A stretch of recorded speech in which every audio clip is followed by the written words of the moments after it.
Have you ever wanted to create your own handicapping dream team? You can now build your own superstar handicapping lineup using our Pick Your Team program at both WagerTalk.com and SportsMemo.com.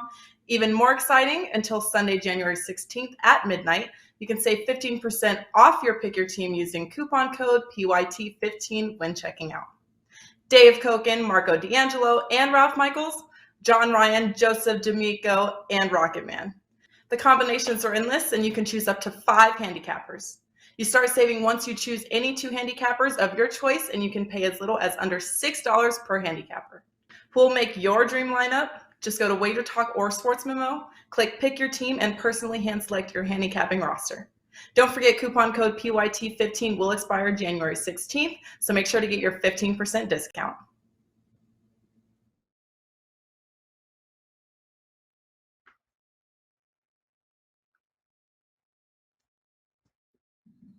Hey guys, welcome in and a very happy Wednesday to you here, January the 5th. Here we go, the NBA loaded card here tonight, and we've got you covered, and we're going to bring in 3 of the best and most profitable in the association to break some of these games down with you as we welcome back in Tony Mejia in the house, and fresh off of his $2 Tuesday, 5% Memphis Grizzlies winner last night. Teddy Covers back in action. And we say Happy New Year and welcome back in Mr. Rob Vino here for you. Tony Mejia, talk to us here, man, on this loaded card in the NBA. What do you got in store for us tonight at WagerTalk? I do have a 4% play available, and we'll see what else I sprinkle in. Everybody's returning tonight, so I'm excited. We got some Cole Anthony, we got some Jason Tatum. We've got Shea. We've got all these guys coming back from protocols. So interesting to see how the league shakes out. A 3-1 night last night. It should have been 4-0, but we'll leave that long story short. And congratulations to my counterparts here. Teddy and Rob both had monster nights, so I'll let them talk about them now. All right, you're doing your best Ski Profit impression, I see. Teddy Covers. WagerTalk.com and, of course, SportsMemo.com. Congratulations on the win last night. Teddy, Memphis, boom, gets it done. Talk to us tonight. What do you got going on here? Yeah, we'll see if we keep it rolling. The NBA has been real good the last couple of weeks on a 67% run since before Christmas. And I'm locked and loaded with a pair of plays in the association for this evening, as well as one in college hoops. Get them all 3. Get the 3-pack. It's value priced. You can get that right now over at WagerTalk and or SportsMemo.com. Boom! Let's keep it rolling. And Rob Vino, Happy New Year, my friend. Welcome back in. What's been going on with you here? I know college hoops, of course. NBA, huge night last night for you. Congratulations. What do you got in store tonight?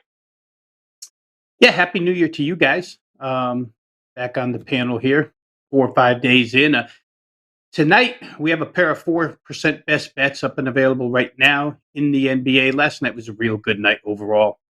7-1 night, all sports combined. NBA contributed to that. NBA's been good the last 30, 45 days. Stumbled out of the gates, but ever since then, it's been profitable for me. So we'll look to continue that tonight. Tony talked about all the pieces coming back, and then there's the Milwaukee Bucks, where all the pieces are going to the bench tonight. So we'll see how they fare in their contest against Toronto this evening. Yeah, a couple of interesting line moves thus far, cruising, but we'll get you covered here, and we'll do it and start off with our contrarian play of the day. Unfortunately, the Pelicans shit the bed last night. Shocker! Did not work there, but we are going to check out the best 7-win team we've seen so far this year, as the Detroit Pistons are heading to Charlotte to take on the Hornets. And I'm just going to pose a question like this, Tony Mejia. Who the hell are the Charlottes to be laying 10.5 with that defense, man? Can I interest you in a new look Pistons plus the 10.5 tonight? Yeah, the books do not respect the Detroit Pistons. That's pretty clear. Kate Cunningham came back and said, hey, I don't want to interrupt your flow, Sadiq Bey, or both of those guys stepped up in his absence. And he's an ultimate team player. I think they're going to end up trading Jeremy Grant. But, yeah, they've got a lot of pieces in the mix tonight. I'm not sure that I love the contrarian gods tonight with them, although they're getting a ton of points. Charlotte is, I believe, whole because they are getting PJ Washington back, and then we'll see how Detroit fares away from home. It's a situation where they won't have Isaiah Stewart, so we'll see if they can gang rebound. I think that's going to be the key. I might be more interested in that very high total than I am taking all those points, but certainly an interesting one in store in Charlotte.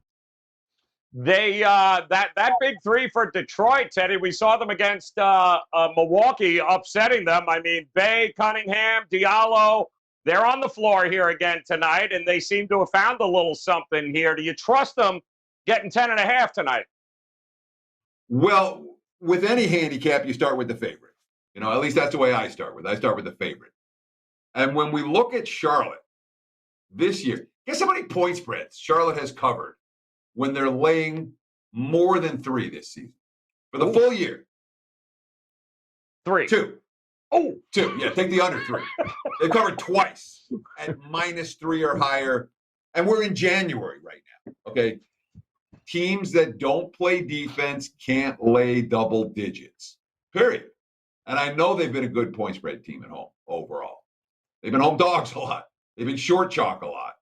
This is not a team, especially given the situation for Charlotte. They had a long road trip back for one game, back out on the road, back for one game, back out on the road. This team hasn't played on the same court in their last 2 games on the same court in their last 10.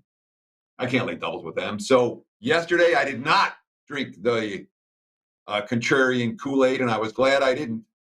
Tonight, I'll drink it. Give me the Pistons plus the points. Booyah! Now, Rob, if my math is correct, I'm thinking, is it 257 points this Hornets defense has given up in the last 2 games? Detroit, they got some energy, and I don't know that they're getting enough credit in the marketplace. Certainly, they can play a little bit of defense here. We saw that on display with Milwaukee. So can I interest you in a glass of Kool-Aid? I think I asked you 2 weeks ago to stop interesting people in these damn contrarian gods. I root for everybody, all my colleagues, to win every single night. It's the kind of guy I am. But I do take great pleasure in knowing that the contrarian gods shit the bed last night. To me, that's fantastic. I ain't rooting for them. I think what Teddy said is exactly the way I lean here, Joe. I went through, I'll just put some more numbers to what Teddy was talking about as far as Charlotte favorite, short favorite. They're 11-3 at home against the spread. A little bit misleading. They're 3-1 against the spread as a home favorite. The fact that they've been short chalk might be a little bit misleading because in that 3-1 against the spread, they're beating teams by over 12 points a game in those 4 games. So not only are they handling short spreads, but they're winning by margin.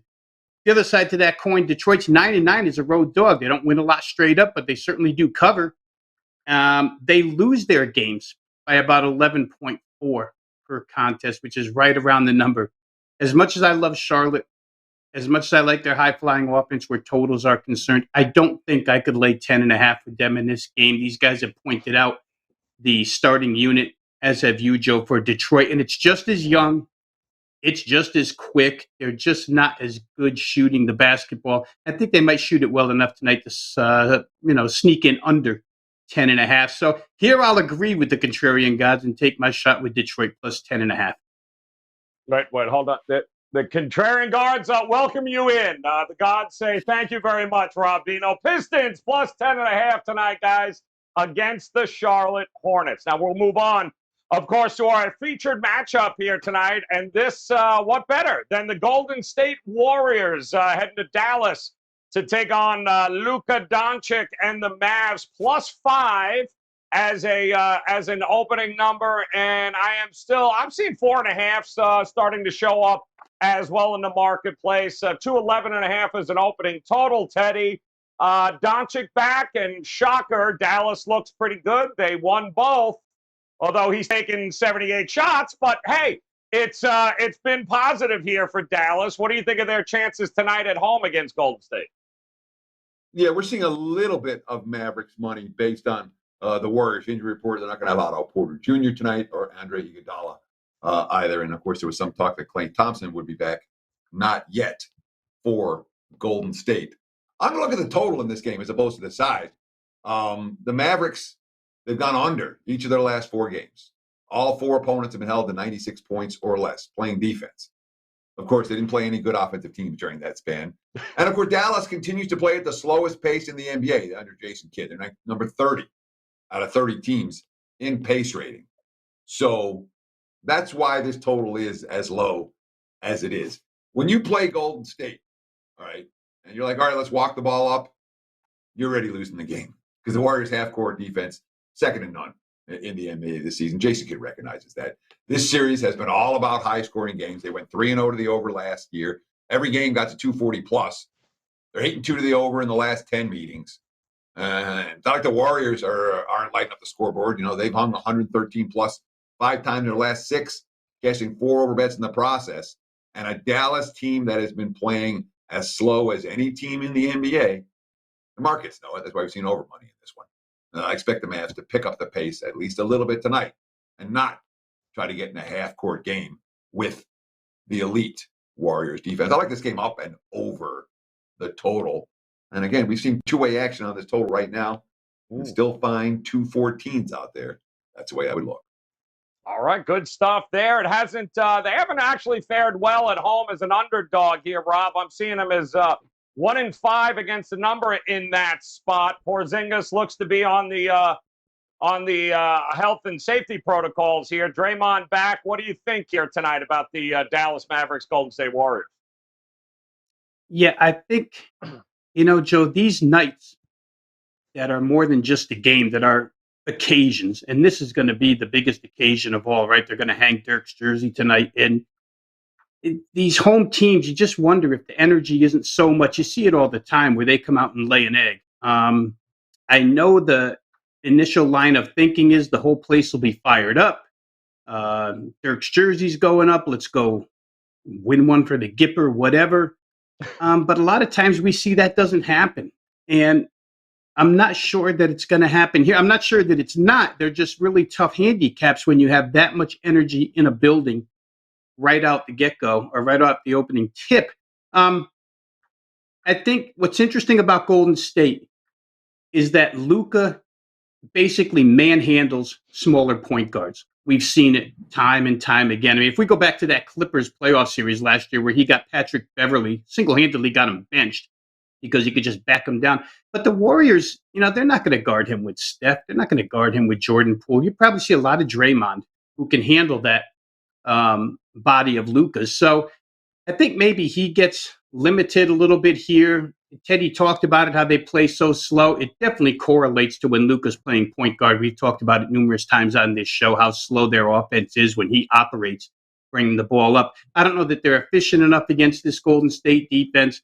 I'm going to lean Warriors, guys. I just think they're the out-and-out better team. And I think that at some point, maybe this Dallas energy wears off.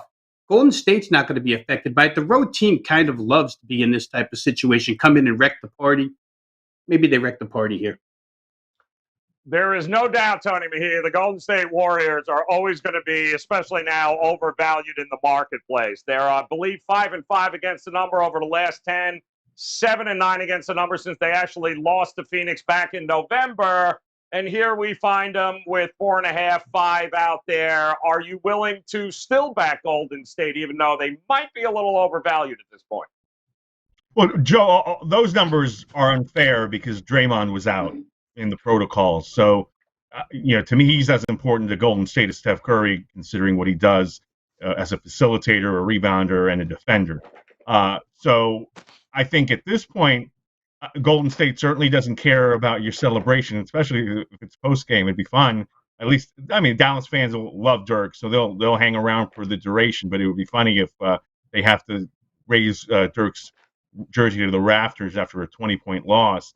I looked at this from a number and saw 211, and obviously we know the pace numbers. We know that Golden State has been holding teams over of late. They played at Utah, and then Miami gave them a really good game in the game that Jimmy Butler got hurt in, while Dallas has been holding the last few teams under 90, and then the two others prior to that under 100. So they've been playing under paces. Doncic was out for a little bit. He's back. You know that they're going to want to have him run the offense. So I actually disagree with Teddy, which doesn't happen often. But I think national TV, too, where they get timeouts to kind of set their defense late in games if it's not a blowout. I think this is going to be a low-scoring game. So that's where I'm going. It'll be a part of my package. So this is a game I'm giving away to our viewers. I think it's going to end up being under 214, and the fact that it's being bet up is beautiful to me, because at 211, if you look at that and you're just a layman bettor, you're thinking, I like the idea of having Jordan Poole and Steph Curry on one end shooting the lights out, and then obviously Luka getting baskets on the other, and no Porzingis to protect the rim. But I just think that these are two half-court styles that'll settle into about a 100 to 95 game. All right, good side. 4:30 report just came out, guys. Nothing glaring or new there. Iguodala and Otto Porter Jr. remain out. I'm seeing Trey Burke maybe is now questionable for the Dallas Mavericks. So there you go. Golden State taking on the Mavs, and we move on to our overtime game. We'll focus on the total in this one and talk about an over machine.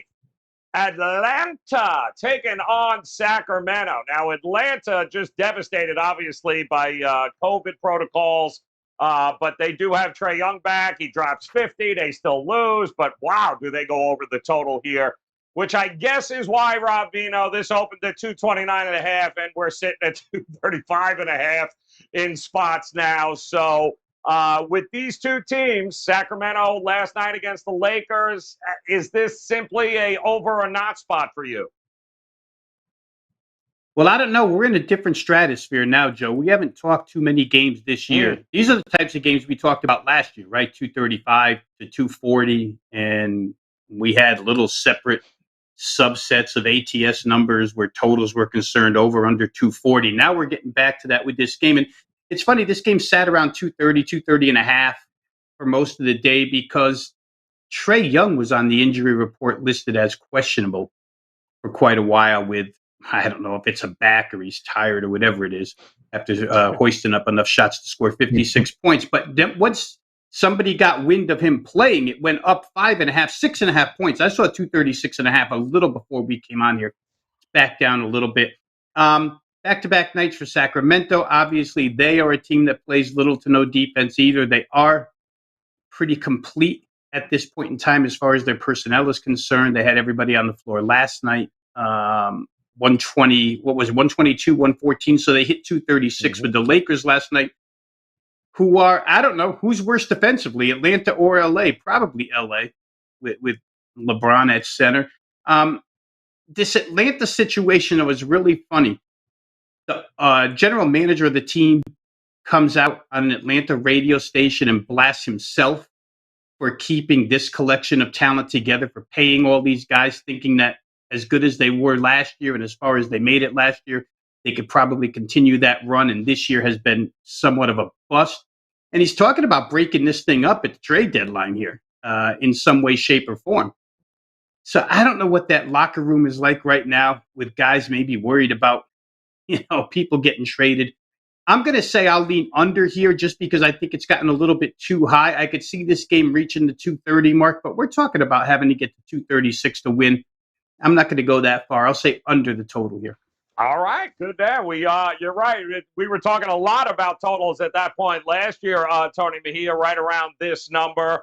But the big name, I think, that's still out, Rashawn Holmes there for Sacramento, still in the COVID protocol. So what do you make of this Atlanta Hawks team and the Sacramento Kings going battle? Are we going to hit 240? We might. I mean, look, Holmes is out, and Chimezie Metu, right after our show aired, was entered into that protocol yesterday. So he's out. So the same bigs that played against the Lakers last night, and Damian Jones, who did a pretty good job, and Alex Len, who is a statue out there defending, are going to be out there. No John Collins for the Hawks. That is a major factor in the why they can't defend. Getting Cam Reddish back, which looks likely now, in addition to Trae Young, I think we'll see a track meet. And then we have an angry Alvin Gentry for what happened late in that Lakers game last night, probably saying, "Hey, let's just run with these guys," because there really isn't a semblance of defense on that Kings team. They're just not built to do it. You have to play Buddy Hield major minutes. One of the better defenders on their team is Davion Mitchell, but he's not impacting the games on that end. All coming off the bench. So it's I think one of those situations where you do get if it's competitive enough, you do get this into the 235, 240 range. So what do you think here, Teddy? You think that Sacramento's got enough in the tank here to be able to push this up and over the total, or is it under or not for you? Well, I mean, Atlanta's defense in the last 4 games, he went up 130, 131, 118, and 136, and all 4 opponents, well, 3 opponents, they played the Bulls twice, but every one of them shot better than 50% from the floor against them. A Portland team without Lillard or McCollum just hung 136 against them. Let Anthony Simmons go nuts. So the Hawks are not a team I'm going to rush to the window to bet unders right now. That said, this total's too high. It's flat out too high. You look at the recent meetings between these 2 teams. Both meetings last year stayed under. Both stayed under this number.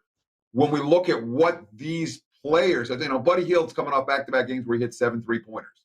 You want to ask him to hit another 7 tonight? He might, but it's not something I'm going to bet on. Trae Young's coming off the best offensive game anyone's had in the NBA all year. He hit 7 3-pointers and hung 56 on Portland. I wonder if we're going to see those type of offensive numbers this time around. And when you start to get to 235 plus, I know it didn't work out last night for Kings under bettors, but just because it doesn't work out last night doesn't mean you don't want to. You can never do it again. I would look under in this one before I look over. Yeah, listen, we saw this a lot last year too, Rob. These numbers, they get blown out, overinflated. They reach a point where you can't go over anymore. The value's all on the under. We might have hit that point here with this game tonight with Atlanta and Sacramento. All right, the dogs are barking, Robert. Let's go. Let's see what we got. That's my dog. That's my dog. That's my dog.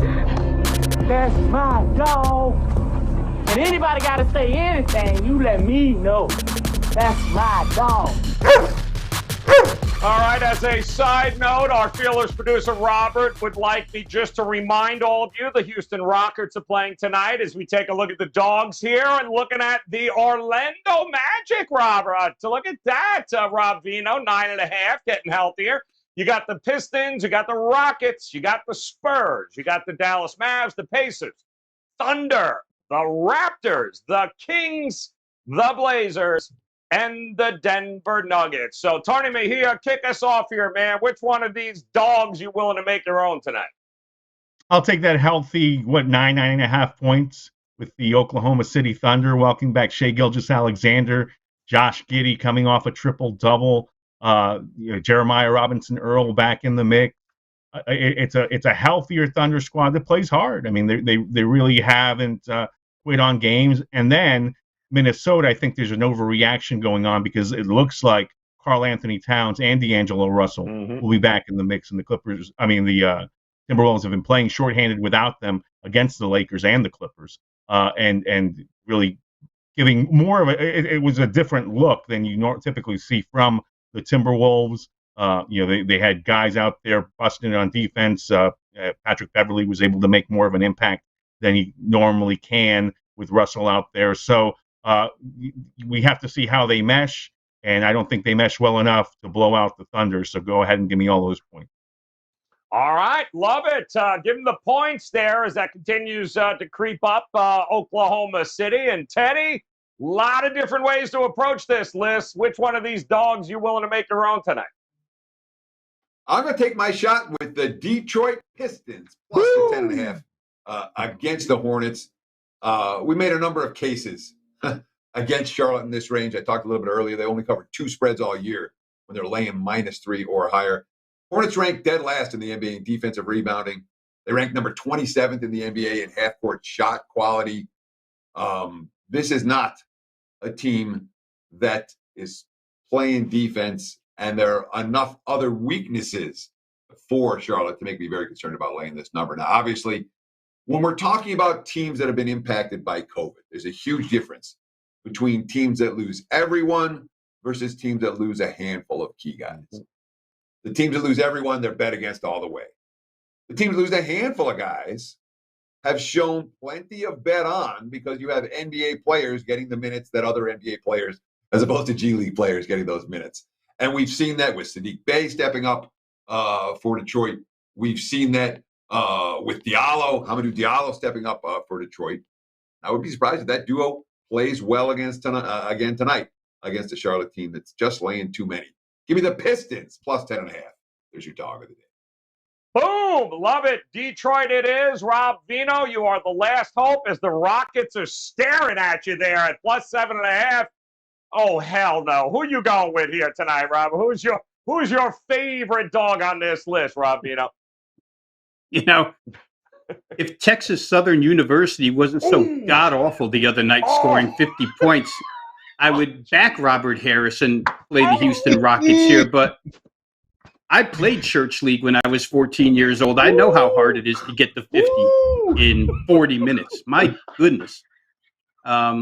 Houston would have been my second choice here. I'm going to go to Toronto, guys. I talked about Milwaukee losing a lot of pieces for this game in the intro. And I know Toronto's on back-to-backs, but Toronto's got a lot of ground to make up. And with everybody back in the lineup, they've been really good the last couple of nights. Again, it's the Knicks. It's the Spurs. I get it. But this is a depleted form of Milwaukee. In essence, it's Drew Holiday, Chris Middleton, and Bobby Portis. A lot of guards out of the mix here for this team. A lot of backups going to see time. And Toronto, a couple articles I've read the last 2 days, extremely hungry. Played in front of no crowd the other night because they don't let fans in the stands in Toronto right now. And still shot it really well. Fred VanVleet's been playing well. Quotes from Nick Nurse, how much he likes the team, and are starting to get some connectivity on the defensive end. He's working his rotations back because they've been so scattered rotation-wise for so long. I think this is a real good shot with them. The price obviously is way, way down. Once Giannis got announced out of this game, it came way down. But I think 3.5 is plenty here. I think Toronto probably wins the game. So give me the Raptors as my underdog of the day. All right. But how you didn't get your ass buzzed with that Texas Southern rant is beyond me. But all right, we're back at it here, guys. Bottom line is it's a huge card tonight in the NBA, which means a lot of different ways these guys might go. And I'm sure there's one game that they like a little bit more than the other. So 60 seconds on the clock, please. Tony Mejia, kick us off. Best bet tonight. Where are you going, my man? I did not see Rob Vino firing those crazy shots at poor Robert. So I'm a little flustered, and I'm sure he was flustered. That's why we got no buzzer. The Miami Heat against the Portland Trailblazers. Ooh. No Lillard, no CJ. Anthony Simons did a wonderful job the other night.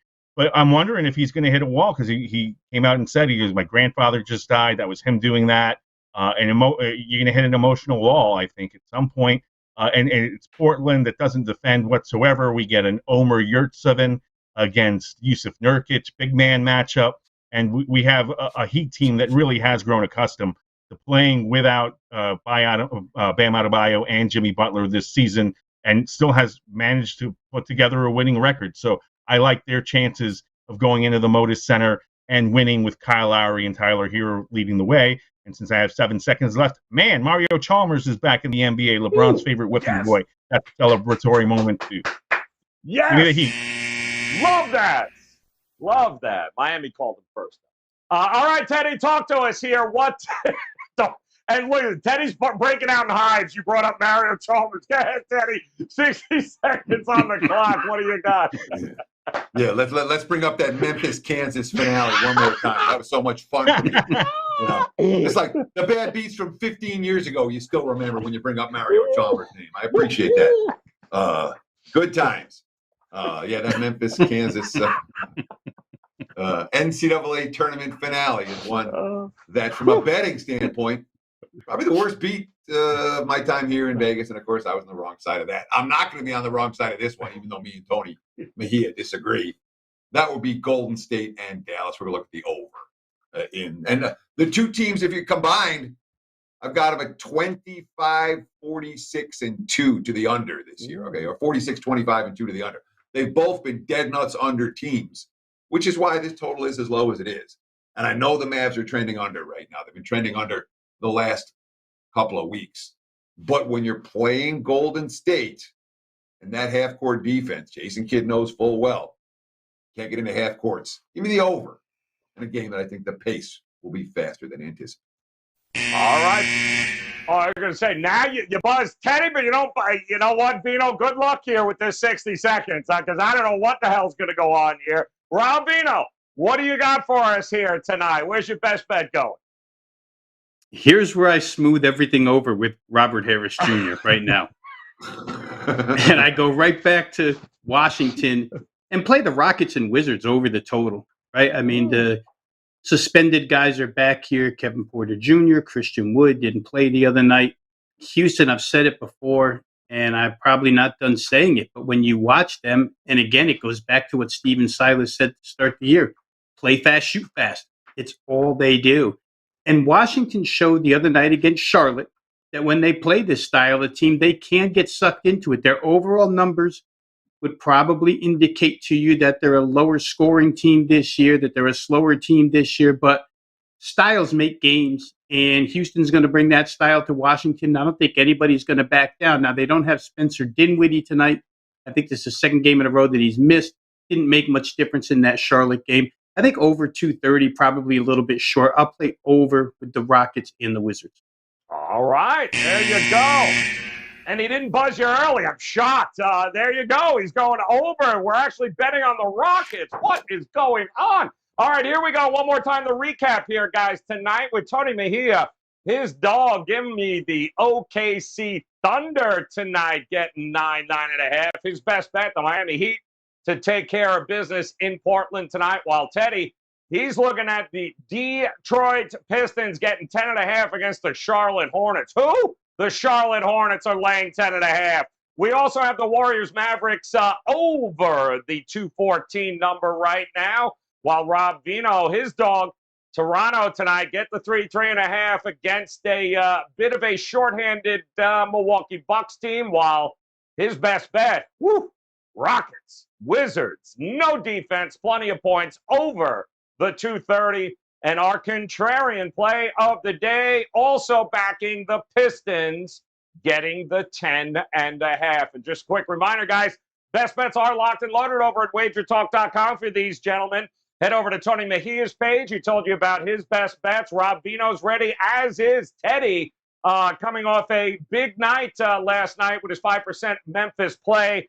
Keep it rolling here, guys. Head over to WagerTalk.com. Visit Tony Mejia, Teddy Covers, and Rob Vino. And let's make it rain tonight here in the association. And, of course, on behalf of Tony Mejia, Teddy Covers, and Rob Vino, thank you, Robert. I'm hoping you're not crying about Texas Southern actually going to lose to Grambling tonight. But we thank him as well. Guys, best of luck with your plays tonight. Hit that bell in the upper right-hand corner. Come back and join us again tomorrow. We'll do it all over again for another NBA tip-off show. Until then, best of luck with your plays, guys. We'll talk to you soon. Tuesdays is known as $2 Tuesdays at WagerTalk.com and SportsMemo.com, where you can get the hottest handicappers, best bet, or daily package for only $2.